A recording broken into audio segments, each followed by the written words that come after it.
New Year's resolutions? Is there one person?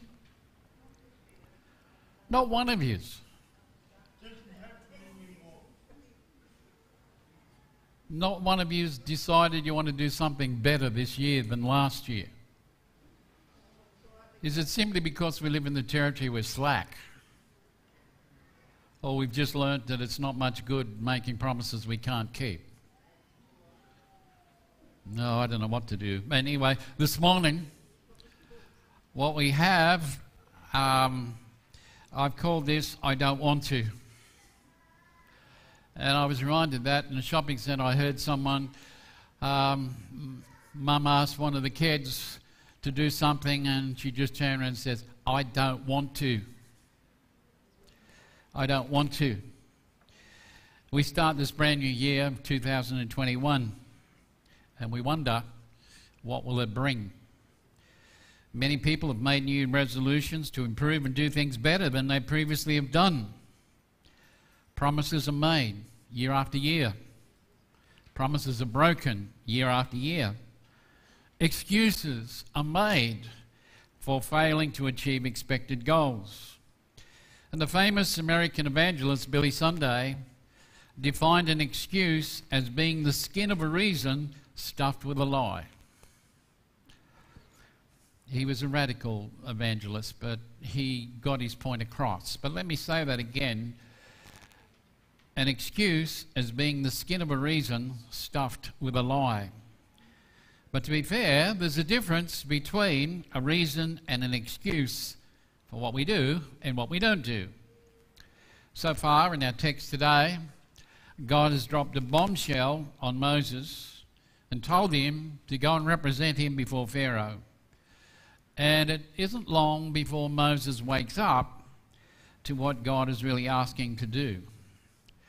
And God is asking him to change his plans for his life.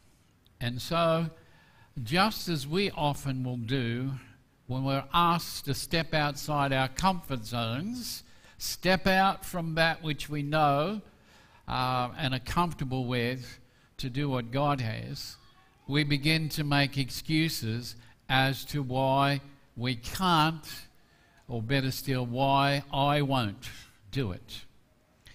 And an excuse is something that we use to justify why we don't do something.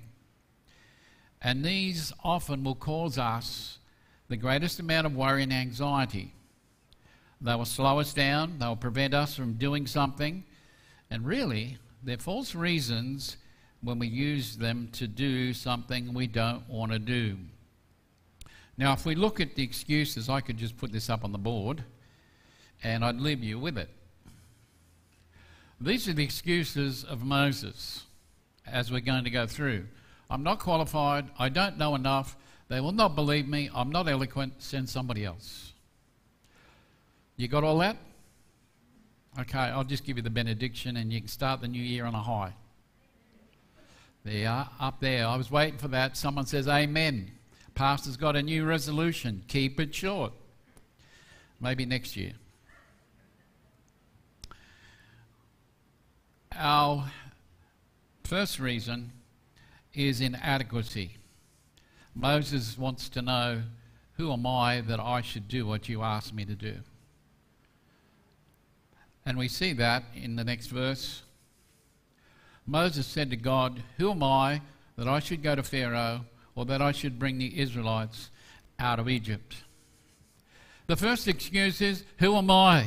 I'm a nobody. I'm not qualified to do what you ask. I'm just not capable. I'm not up to the task, God. Do you know what you're asking me? I'm nobody. I haven't got these qualifications. Now, often we'll feel inadequate.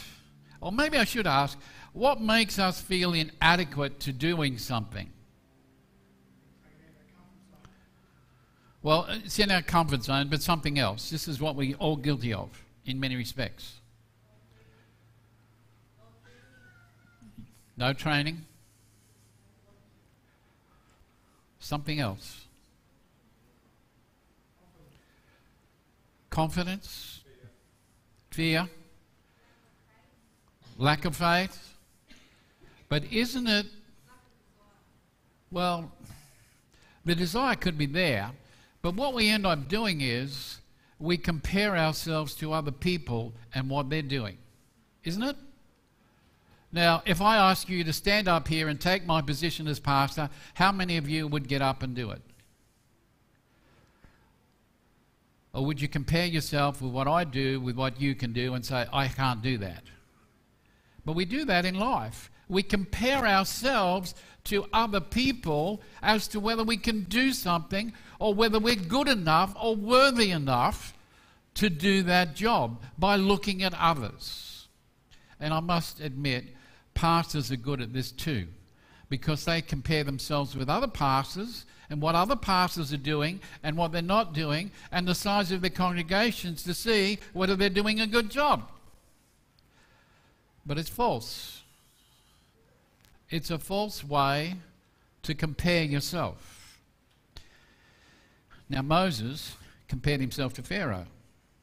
He looked at Pharaoh, thought, oh yeah, he's a king. And then he looked at the resources that Pharaoh had, and what did he have? Here he is stuck in the desert. He had nothing. So he felt himself as a failure as he compared himself to the person he was to go against. You see, Moses was still living with his past failures. You see, he'd given this deliverance shot, what God was talking about, he'd given it a good go 40 years ago. And where did it get him?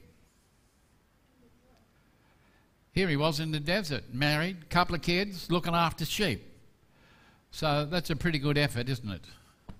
So he looked at that and thought, nah, I tried it, I failed, let somebody else have a go. I've given it my best shot. As far as Moses was concerned, the people didn't believe him then. Why would they believe him now? Yet, we do the same thing. Yet there's something different that we need to keep in mind. Is it possible for people to change? How long? How long do you give a person to change? Those of you who are married, how long do you give a person to change? I'll get myself in trouble here. But do people change? Yes, 40 years is a long time. It's a lot of water that goes under the bridge. And Moses failed to take this into consideration. People change 40 years afterwards. People can be in different places than they were 40 years ago. But you see, Moses was dealing with the fear of rejection. He didn't want to fail again. He wasn't going to entertain the thought of being rejected once again because he tried to do something. Now, probably Moses' mind was going through the thought that I don't have any connections among the Egyptians. I certainly don't have any friends among the Hebrews. So what good can I do? What's the point, God, in asking me to do something? Who am I when I compare myself to all these other people? And what it came down to is Moses didn't think he was good enough. He didn't think he was good enough. He didn't think he was strong enough to do the task asked of him. Now let me say this, God is not impressed with our worldly achievements. He's not impressed by what we can do. If we think we need to be someone to do something of significance before God, and this is the trap that we always fall into. I have to be a somebody, I have to be doing something special before God can use me to do anything significant. That's not how it works. God takes a person who's willing. He does the rest. The problem is we don't get to the point of being willing. Moses said, who am I? I'm a nobody. When I compare myself to those around me, when I compare myself to Pharaoh, when I compare myself to the tasks that's ahead of me, I'm a failure. I'm not going to do it. I've tried this before, God. Don't you remember? Well, yeah, you did in your own strength. You didn't ask me. You just went ahead and did it. And you paid the price for it. So his first excuse is, who am I? And God's response to this was, I'll be with you. Very simple. I'll be with you. And it's in that verse that we find. He replied, surely I'll be with you, and this will be the sign to you that I've sent you. When you bring the people out of Egypt, you and they will serve God at this mountain. Now, how do you go pulling apart excuses that people make? What do you say to a person who believes that they're useless and good for nothing? Where do you start? A person who says, I'm not good enough, I've got nothing, I am nothing, so I can't do anything. Where do you start? I will help you. Now, do we try, when we find a person who is lacking self-esteem or lacking self-belief, do we give them a motivational speech? Don't we give them a motivational speech? Now, how do we go about motivating that person? Mums are good at this. They motivate their children. They motivate their husbands. Okay? You're telling them, you're reaffirming them that you believe in them. Isn't it? You believe. I believe in you. You can do it. You can do it. Trust me. I believe you can do it. And of course, it often works. But you know, God's not in the business of pumping up a person's self-esteem. He doesn't come along beside us and say, hey, I believe you can do this. You can do this. I believe in it. Just give it your best shot. God doesn't do that. God's response to Moses is given in 5 little words. I will be with you. That's all he said. I'll be with you. In other words, Moses, I'm not asking you to do this on your own. I'm going to be there with you each step of the way. I will be your protection. I will defend you. All I want from you is to step out in faith and trust me to do what I want to do. That's all I'm asking you, Moses. Now, there was never a doubt in God's mind about whether Moses was the person who should or shouldn't do it. No doubt at all. Our text says that not if you bring the people out of Egypt, but when you bring the people out of Egypt. God had no doubts that Moses was going to do the job to bring the people out to this mountain. No doubts whatsoever. But he gives him the confidence and says, Moses, I'll be with you. Trust me. You've probably not done it in your life much, but I'm asking you to do it now. Step out with me and let me do my thing. It's going to be a great journey together.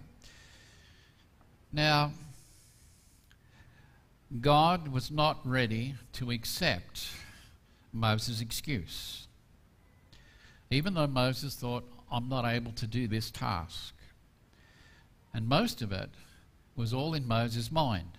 He doubted himself, and in so doing, he expresses his doubt in God's ability to do what God says he will do.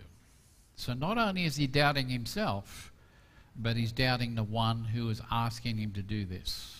He hasn't got any confidence. I'm always reminded that if God calls, he also equips you for the task ahead. We may not be able to do what God wants us to, but God will always deliver on his promises. And he is with us everywhere we go. Anywhere we go, he is with us. Another fact is, and I was thinking about this, here's Moses saying, who am I? I'm a nobody. I can't do it. I haven't got the skills. Don't you think God already knows Moses' weaknesses? Now, he might be calling you to do a task and you've used the same excuse. Don't you think God knows your weaknesses and limitations? Don't you think he knows your abilities, what you can and can't do? Oh, yes, he does. He knows about them. Yet he still chooses us to do the task that he calls us, knowing all our weaknesses and limitations. Psalm 103 verse 14, for he knows what we are made of. He realizes we are made of clay. Philippians 4:13, I can do all things, not some things, but all things through Christ who strengthens me. Inability, inadequacy is no reason. We can't, but God can. And God is interested not in our ability, but he's interested in how available we are to do the task before us. So the first excuse is, not me, I'm a nobody. God wouldn't accept it. So his next excuse is ignorance. What will I say? What am I to say to the people? And that's brought up in the verse. Moses said to God, if I go to the Israelites and tell them the God of your fathers has sent me to you, and they ask me, what is his name? What should I say to them? What's Moses' problem?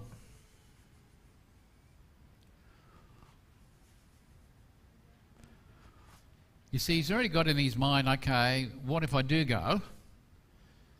His first excuse is, well, what am I going to say to them to convince them I'm the real deal? You know, they wouldn't believe me before, so what's changed that they're going to have the confidence to believe I'm the bloke, I'm the one? Now his question is, if they ask me about you, what am I going to tell them? What am I going to tell them that it'll be enough to convince them that they can trust me as your ambassador? And I wonder how many times we use that excuse before we talk to someone about the Lord. What am I going to say to them? What if they ask me a hard question? Do I have to have a degree in theology before I go out and talk to people about God? Well, do we? Some people think you've got to have a degree in theology before God can use you, because that's the only way you'll know about him. Now, I'm going to say this very bluntly. I know people who have degrees in theology, but they do not know the God of the Bible. They know facts, they know information about God, but they do not know the God of the Bible. They do not know the God of the Bible. Now, we have the tendency to think that if somebody asks me a question about God and I don't know the answer, and I haven't got an answer for them, then I'm going to look dumb and stupid. Isn't that how we feel? And there are people out there who are waiting for us. They've had all these theological questions that they want an answer for, and you know, the ones that in your back of your mind that they come and ask you for, and they do it, and you go, and then they hit you again and again, and you look dumb. And they say, well, what do you know about the Bible and God? And that stops us. What do I say?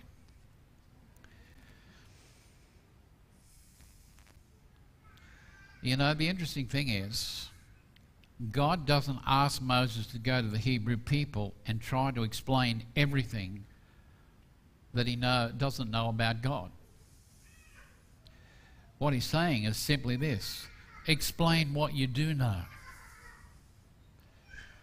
Just tell people what you do know about your God.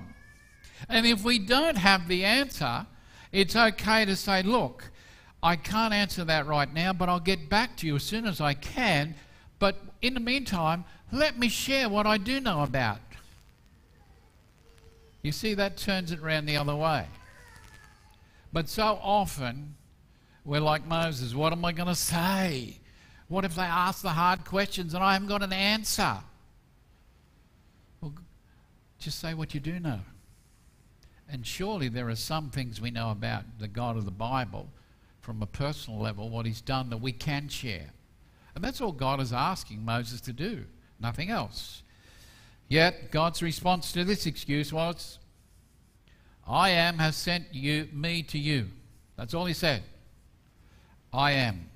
And he says in these verses, if you want to check it out, God said to Moses, I am that I am. And he said, you must say this to the Israelites, I am has sent me to you. God also said to Moses, you must say this to the Israelites, the Lord, the God of your fathers, the God of Abraham, the God of Isaac, the God of Jacob, has sent me to you. This is my name forever. This is my memorial from generation to generation.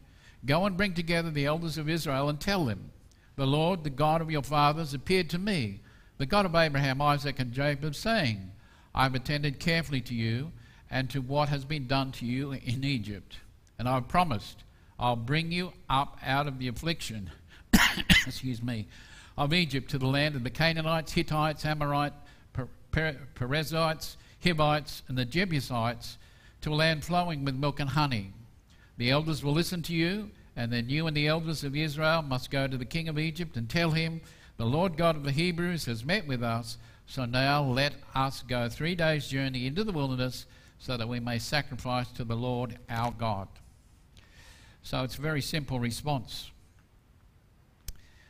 God didn't respond to this excuse by giving Moses, saying, Moses, sit down there, take out a pen and paper, and I'm going to tell you about myself. He didn't give him a theological dissertation about who and what he was at all. He just makes a simple statement, I am that I am, and I am the one that sent you. That's all you have to say. God is saying here to Moses, Moses, you think this is all about you, but it's not. It has nothing to do with you. You're just the instrument. You're the person that I'm using to be my mouthpiece. It has everything to do with who I am. And I'm the one that's sending you. At this point in time, Moses still didn't get it. It isn't about you, and the same goes for us. When we're told to open our mouths and speak and just share with people, it's not about us.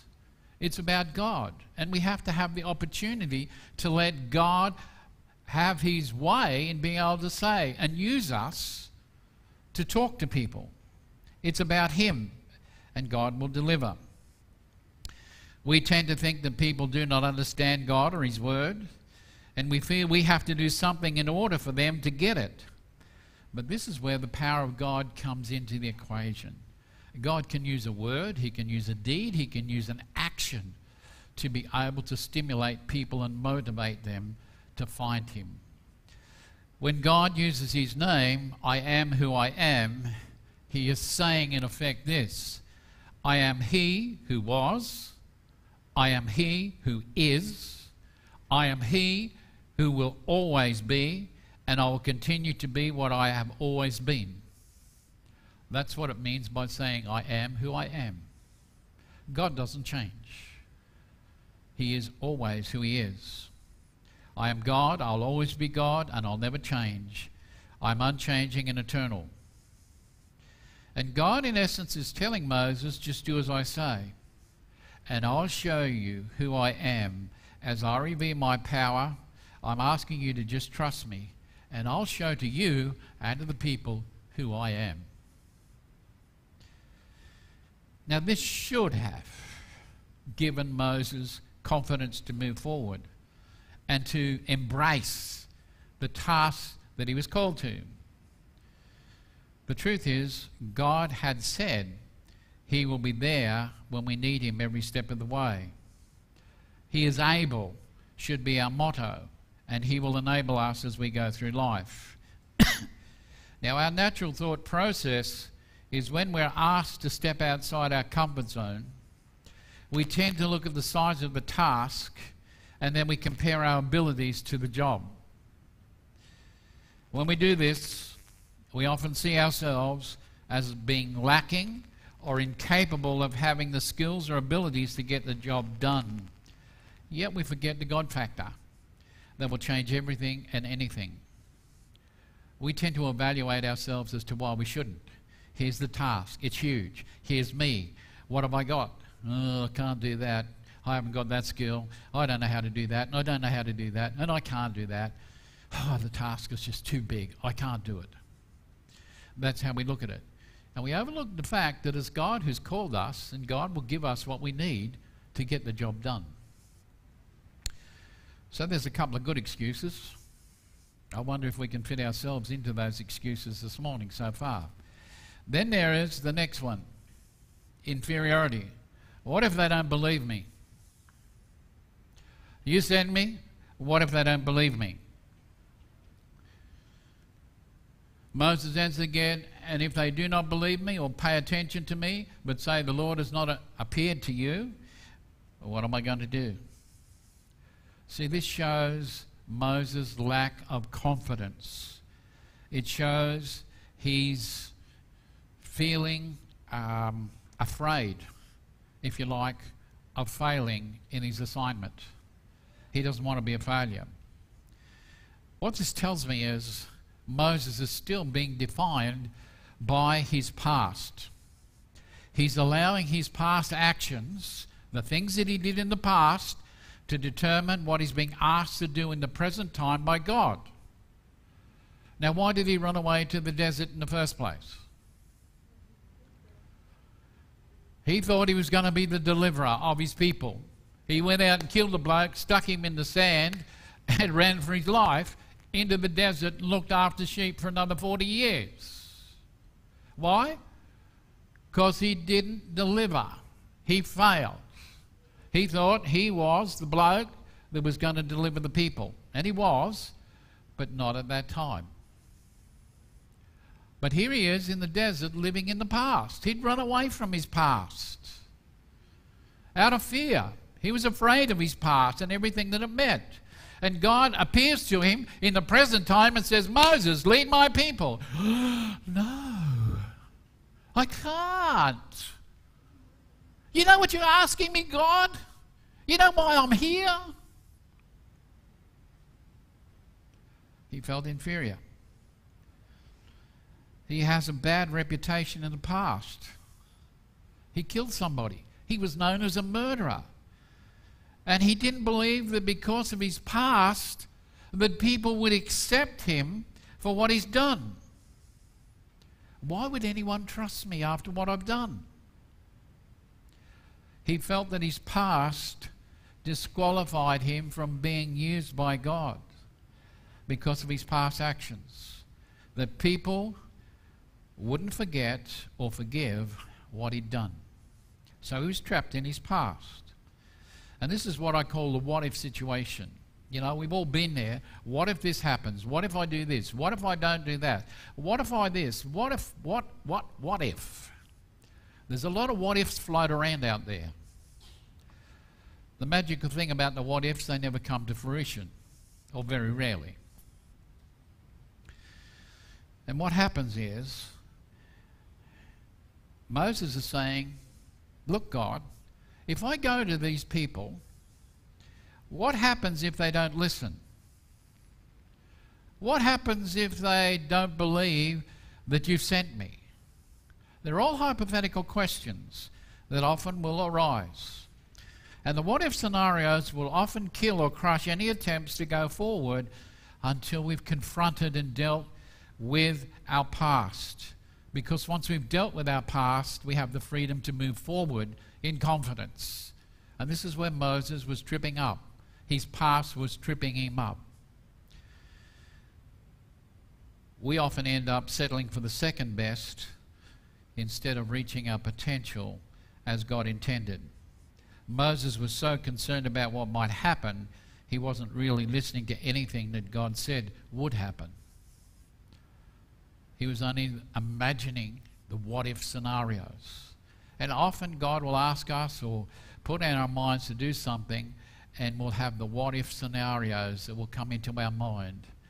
And we're not listening to God, we're analysing the what-if situations. What if this happens? What if somebody says this? What if somebody looks at me the wrong way? What do I say? How do I justify what I'm doing? Then God gives Moses the assurance he presents to him in verses 2 to 9. And the Lord said unto him, What is that in your hand? He said, A staff. The Lord said, Throw it to the ground. So he threw it to the ground. It became a snake, and Moses ran from it. But the Lord said to Moses, Put out your hand, grab it by the tail. So he put out his hand, caught it, and it became a staff in his hand, that they may believe that the Lord, the God of their fathers, the God of Abraham, the God of Isaac, the God of Jacob, has appeared to you. The Lord also said to him, Put your hand in your robe. So he put his hand in his robe, and when he brought it out, there was his hand, leprous like snow. Then he said, Put your hand back in your robe. So he put his hand back into his robe, and when he brought it out from his robe, there it was, restored like the rest of his skin. If they do not believe you, or pay attention to the former sign, then they may believe the latter sign. And if they do not believe even these two signs, or listen to you, then take some water from the Nile, pour it on the dry ground.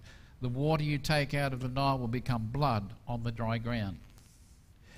Now, how many times have we wanted reassurance from God to go and do something? No? What would be the sign to do it that would motivate you to get in and do it?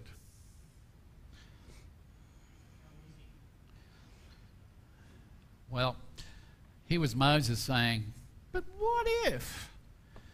And so God gives Moses 3 proofs, 3 lessons of reassurance.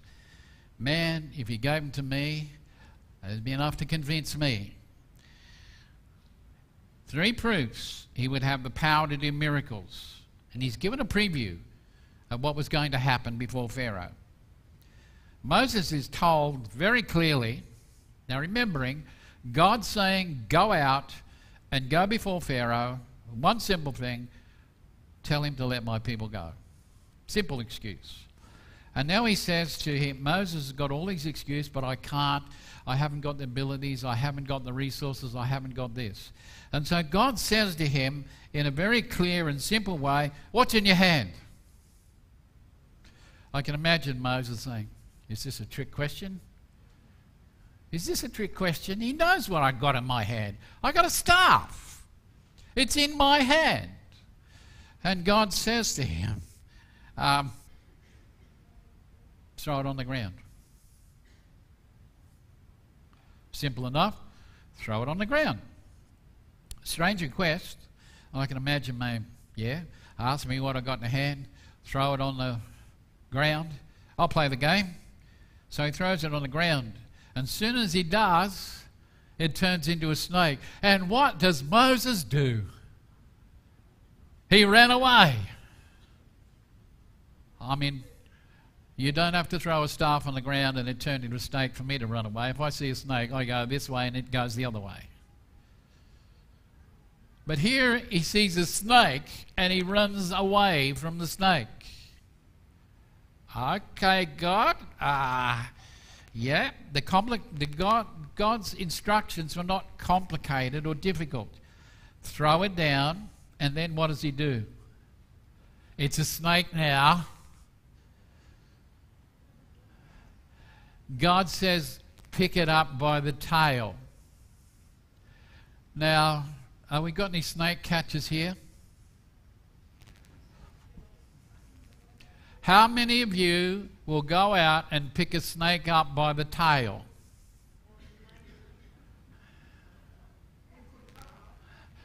I'm not asking whether it's good tucker. It might be good once you've got it, but it's getting it. Now, would you go and pick a snake up by the tail? How many of you would? Not me. What do you go for first? I know you go for the shovel. But if you want to catch a snake, you don't usually go and pick it up by the tail. Why? Because it might turn around and bite you. All right, so you go for the head so that you can nullify not getting bitten. But here God says, pick it up by the tail, Moses. I can imagine Moses, yeah, right, I've just run away from this thing and you want me to pick it up by the tail. I can imagine him shutting his eyes, picking the snake up, hope it don't bite me. What happens as soon as he picks it up? It turns back to a staff. That's a good enough proof, isn't it? It would be for me.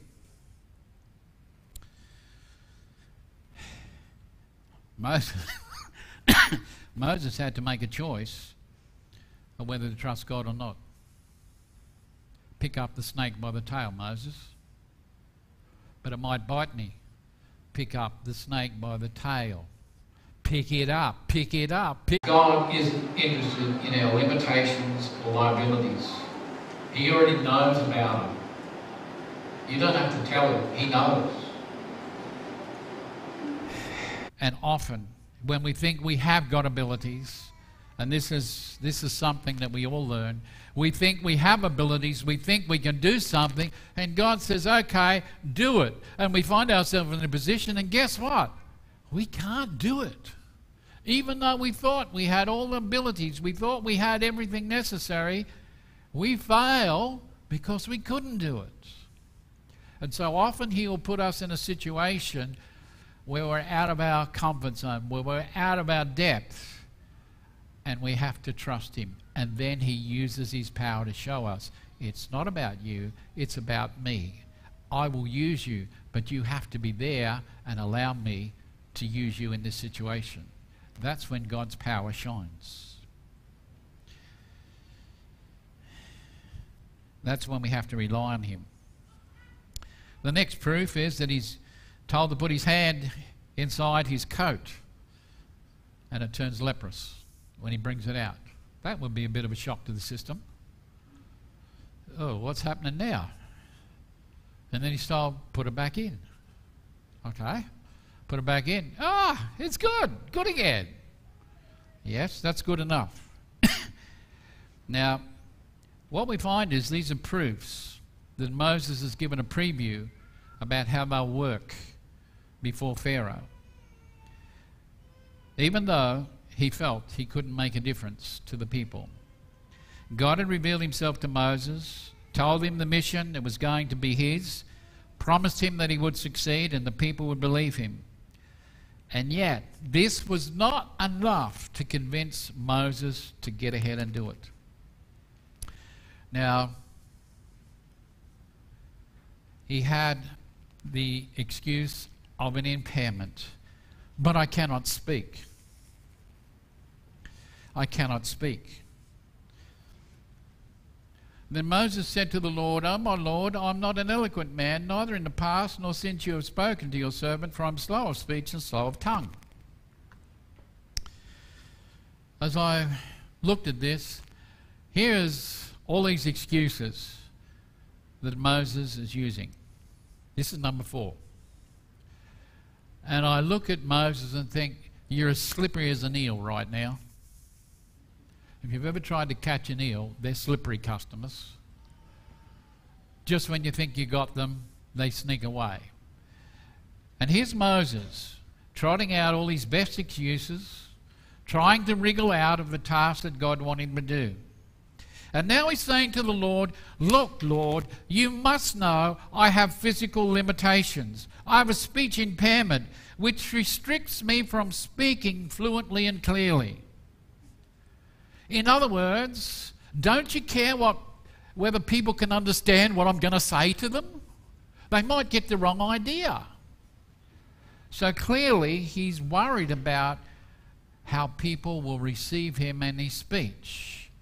Whether they'll laugh at him, whether they'll humiliate him, whether they'll ridicule him because of their speech. And so he's saying, look, I'm not a good candidate because people won't understand me. Now I wonder what Moses was thinking by telling God he had a speech problem. Maybe he was hoping that somehow God had noticed he had a problem and would say, "Look, Moses, I understand. you stutter, you have trouble putting your words together. Look, don't worry about the job. I'll find somebody else. You just take it easy. I understand. But you know, God didn't let him off the hook. Because there's the equipping or the calling in verses 11 through 12. The Lord said to him, "Who gave a mouth to a man? Who makes a person mute or deaf or seeing or blind? Is it not I, the Lord? So now go, and I'll be your mouth and will teach you what you must say." So clearly God is not accepting this excuse either. He's not in the bar of this excuse. He already knows the imperfections. He already knows the inhibitions. But he has a solution for the problem that Moses perceived he had. Not a problem. He tells Moses, look, no problem. Your brother Aaron will be your mouthpiece. Trust me, he'll be your mouthpiece. But God also gave both Moses, and he gives us a challenge that we should never forget. Who made a person's mouth? Who makes a person mute and unable to speak? Who makes a person deaf? Who makes it possible for the blind to see? And very clearly God says, it's me, so don't forget it. And sometimes I think as Christians we need to understand this. God has a purpose in every impairment or handicap that he gives people. He knows our limitations. He knows our restrictions. But it doesn't stop him from using us no matter what condition we're in. And God says, now go and do what I told you to do. I'll teach you what to say and give you the words to say when you need them. Our limitations are not a problem for God because he has created us the way we are. We just need to be ready and willing to be used when he calls us. It's we who see ourselves as handicaps, not God. We need to understand it's impossible to wriggle out of doing what we've been called to do. And God wasn't pleased with another excuse. He's beginning to get angry and promises Moses he would get the help he needed with another spokesman. So God really can use anyone or anything to accomplish his purpose. And if I go through Scripture, do you remember that God used an ass to talk to a man? Yes, if he can use an ass, he can use anyone. And he used a rooster to speak to Peter. Remember he told him what would happen? And of course when he heard that rooster crow, he remembered the words. And he uses sheep hides to speak to Gideon. So God can certainly use you and I to accomplish his purposes. Now here's a real stickler, or one that we often will use. We wouldn't be this blunt. Insubordination. Send somebody else. Send somebody else. But Moses said, "Oh my Lord, please send somebody else whom you wish to send." Now get this. God, Moses, you're going. God, if it please you, send somebody else. No, Moses, you're it. You're the one I want. In the Hebrew, Moses is saying, send a person who's more suitable for the work than I am. In the original Hebrew. He's saying, send somebody else who's more suitable for the task than I am. It's as if Moses is saying to God, I know what you said, and I understand what you said. And I'm asking your forgiveness for what I'm about to say, so I'm going to say it. Please send somebody else, as I have no intention of doing what you want me to do.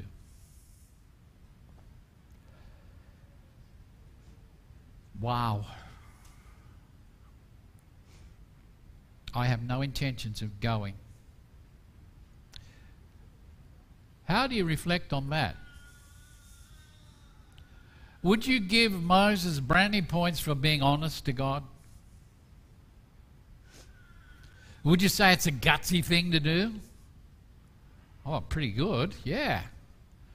This is the God of the universe, and he's saying, look, God, send somebody else, because I'm not doing it. I have no intentions of doing it. But is he wise in showing his lack of faith in God and what God could do? Now let me ask you this. Would you have said the same thing to God as Moses did? If you're in his position. Would you have said the same thing? Maybe we would say something like this. Look, God, I know there's a need for this, and I believe I could be of some help, and I know you called me to do this, but frankly, I just don't want to do it. So get somebody else who is better than I am, will do a better job. It's best for everyone concerned. Get somebody else. Now, if this was for mothers or fathers, if this was one of your children and this was the final excuse, how would you be feeling by this time?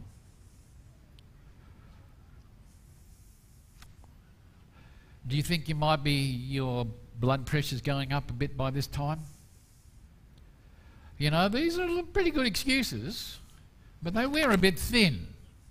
And so they were wearing a bit thin with God as well. Anger was God's response. No more excuses, get on with the job. Enough's enough. And our text tells us that. Then the Lord became angry with Moses and said, what about your brother Aaron the Levite? I know that he can speak very well. Moreover, he's coming to meet you, and when he sees you, he'll be glad in his heart. So you are to speak to him, put the words in his mouth, and as for me, I will be your mouth, and with his mouth I will teach you both what you must do. He will speak for you to the people. It will be as if he were your mouth and as if you were his God. You'll also take in your hand the staff with which you will do the signs. Now up to this time, God had been very patient with Moses. He tried to listen. He did listen. He was patient, but he was fed up with excuses. He sees them for what they are. And he's beginning, as our text says, to get angry by this time. And so the time for talking was over, and now is the time for decision and affirmation. And as we look at the 5 excuses, I'll put those up for you so you can look at them. They're in reference. I could have saved you some time. Sorry, Rhonda. We're going over time, but here's the excuses. The Bible says God wasn't impressed with Moses' excuses. He was angry. At this point in time, he didn't see him as being humble. What he saw him as being was selfish, an individual who was more concerned about himself than with others. Insecurity must never be mistaken for humility. When we talk about insecurity, it's all about me and what I do and how I will be affected. And all these excuses were reflective of Moses' insecurity.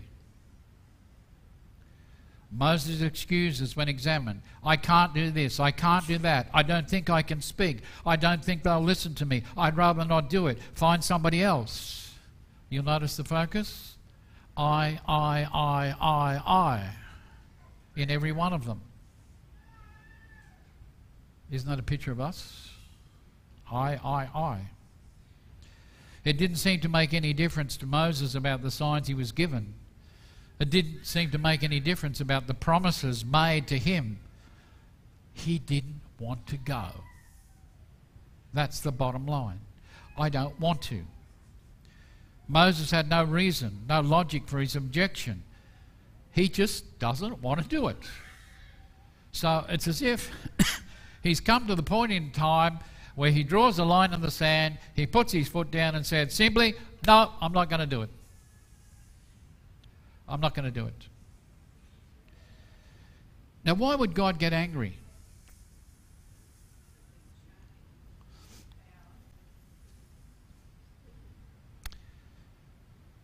You see, what angers God is that Moses is really saying to God, I do not trust in what you say. I don't trust you.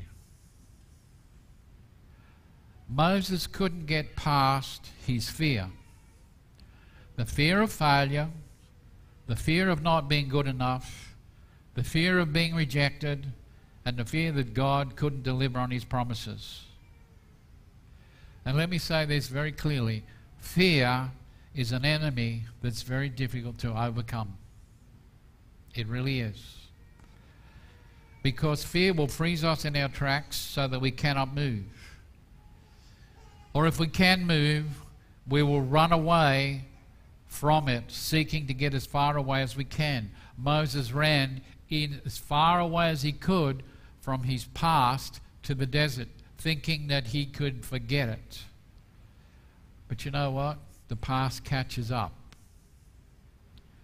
And this fear confronts us until we open that door and step out in faith and do what's required of us. But it's opening the door when we're so full of fear of what may or may not happen. The reality is there's no place we can run. There is no place we can hide, for fear will always find us and confront us until we face it and deal with it. We do not need to have somebody else do what needs to be done. Today, there are many who will not accept the responsibilities that God has called us to do and are happy to handball it to somebody else and not get involved in the Lord's work. It's very easy. I'm too busy. I've got a busy schedule. I can't possibly fit another thing in. Just find somebody else, will you? I'm too tired. I'm weary. I'm old. I'm tired. I've had enough. Find somebody young, full of enthusiasm. And guess what they've got? Oh, I'm just starting out in life. I've got this and this and this and this. So nothing gets done. The thinking is, it's not my problem anymore. I've given it to somebody else. They have the opportunity. So really, if you think about it, I'm helping somebody else to discover their gifts and opportunities. If I did it, they wouldn't be discovered. Well, no, that's pretty slack. Often it will be the same people who are already working and using their gifts who will pick up the slack and add the things they already have and are doing. It's what I call, or what we learned in college, is the 20-80 principle. You ever heard of that? It means 20% of the people are doing the work while 80% are doing nothing.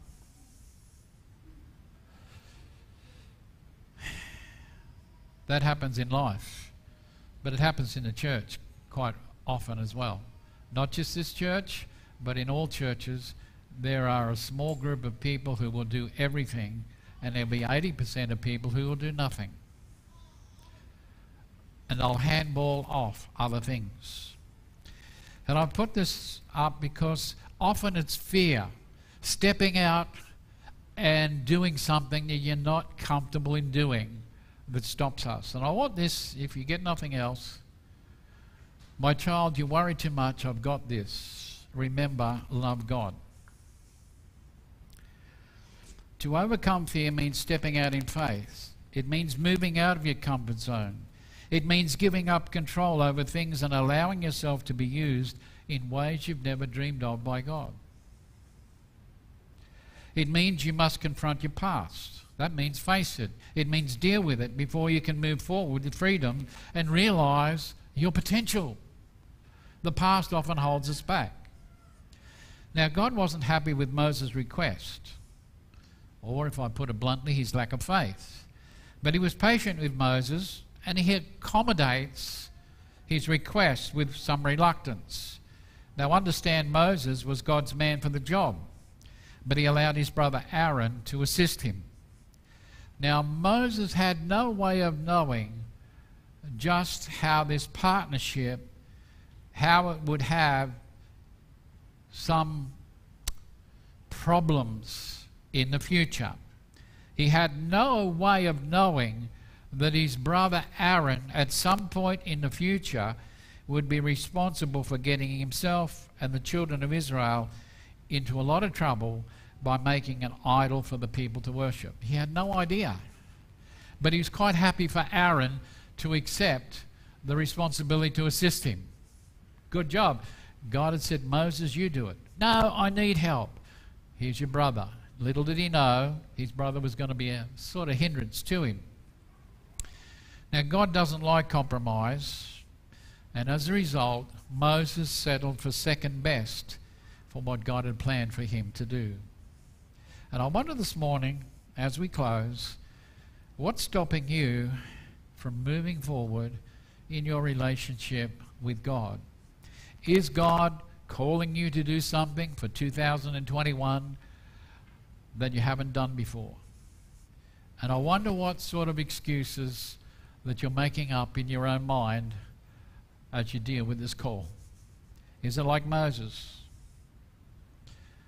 Maybe you've got better excuses that you can give God than Moses had, for I don't want to do it. Maybe you have. But as we face a brand new year, 2021, I wonder what God is asking us to do. Do we have the faith to step forward and allow Him to use us to make a difference in this community? Are we prepared to let Him take our limitations, our handicaps, whatever we've got, and use them and just allow His power to work through us? It's an exciting challenge to think of what this year might bring and how God can use us. But let's not get stuck with excuses as to, I'm not going to do it. As the team comes.